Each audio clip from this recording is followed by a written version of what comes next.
Ma'am, keep your hands where I can see them right now. I'm not doing anything wrong, officer. Please, I just want to go home. Stop moving. You're resisting a lawful order. What's in your pocket? It's just my ID, sir. Please Dispatch, don't shoot. shots fired.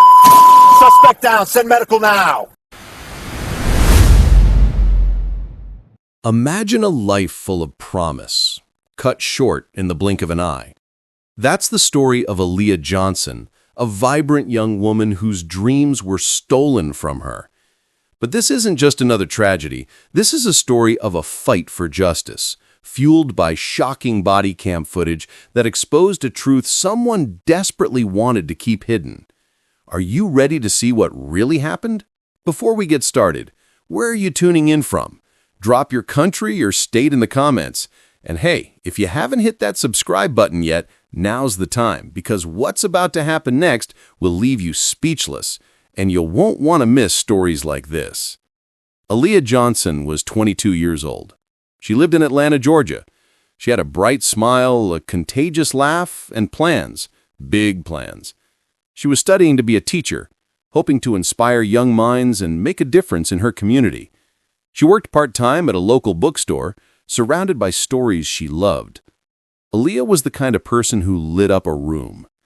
Then, one Saturday night, everything changed. Aaliyah was driving home from her friend's birthday party. It was late, around 11:30 p.m. She was pulled over by Officer Mark Reynolds. The official report stated it was for a broken taillight. What happened next is a matter of dispute, but Aaliyah ended up dead. The initial police statement claimed she resisted arrest and was fatally wounded in the ensuing struggle. Case closed, they thought. But Aaliyah's family didn't believe it. Her friends didn't believe it. Something didn't add up. Aaliyah had no history of violence. She was petite, barely 5 feet tall. Could she really have posed such a threat to a trained police officer? They demanded answers. They demanded to see the body cam footage. And that's when the fight for justice truly began. This is where the story takes a turn. The police department initially refused to release the body cam footage. They cited the ongoing investigation. They claimed it would compromise the integrity of the case. But Aaliyah's family, with the support of the community and a determined lawyer named Sarah Evans, wouldn't back down. They organized protests. They filed lawsuits. They kept Aaliyah's name in the headlines. Finally, after weeks of relentless pressure, the court ordered the release of the body cam footage. What it revealed was shocking. The footage showed Officer Reynolds approaching Aaliyah's car. He was immediately aggressive. His tone was accusatory. Aaliyah was visibly nervous but compliant. She provided her license and registration. Then things escalated quickly. Reynolds claimed he smelled marijuana in the car. Aaliyah denied it. He ordered her out of the vehicle. She hesitated, questioning his authority. That's when he grabbed her arm. The struggle began. The footage is shaky, chaotic, but one thing is clear. Aaliyah was terrified. She was fighting for her life. The most damning part of the footage is what happens next. After a brief scuffle, Aaliyah is on the ground. Reynolds is standing over her. And then a single gunshot. The camera falls to the ground. Silence. Then Reynolds' voice. Subject resisted arrest. Deceased. Is that all there is to it? The release of the body cam footage ignited a firestorm of outrage. The community erupted in protest. They marched. They chanted. They demanded justice for Aaliyah. The footage went viral, shared millions of times across social media. People from all walks of life were horrified by what they saw. They saw a young woman, unarmed, seemingly murdered by a police officer. The protests grew larger, more organized. Activists, community leaders, and ordinary citizens joined forces to demand accountability. They called for Officer Reynolds to be arrested and charged with murder. They called for police reform. They called for an end to the systemic racism that they believed led to Aaliyah's death. Sarah Evans, Aaliyah's family's lawyer, became a prominent voice in the movement. She gave interviews. She spoke at rallies. She tirelessly fought for justice in the courtroom. She presented a compelling case, arguing that Reynolds had used excessive force and that his actions were unjustified. The pressure mounted on the district attorney to act. Was this a turning point?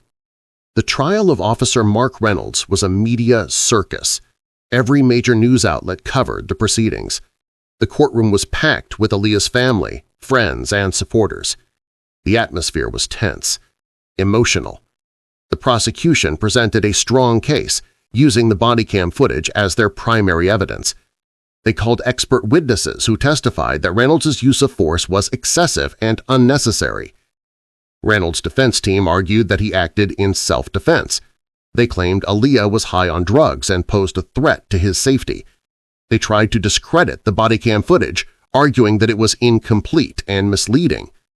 Reynolds himself took the stand, claiming he feared for his life and that the shooting was accidental.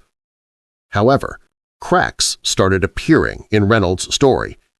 Under cross-examination, he struggled to explain inconsistencies in his account.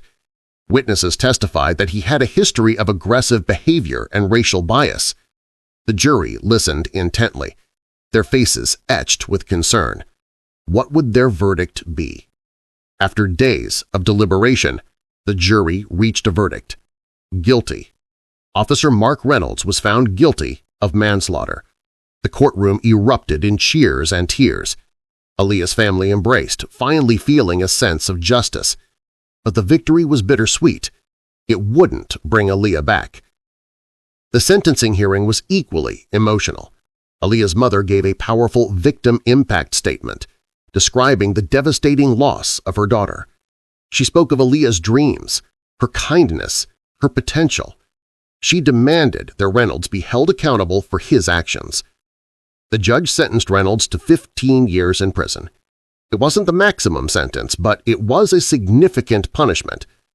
The verdict and the sentence sent a message that police officers are not above the law and that they will be held accountable for their actions.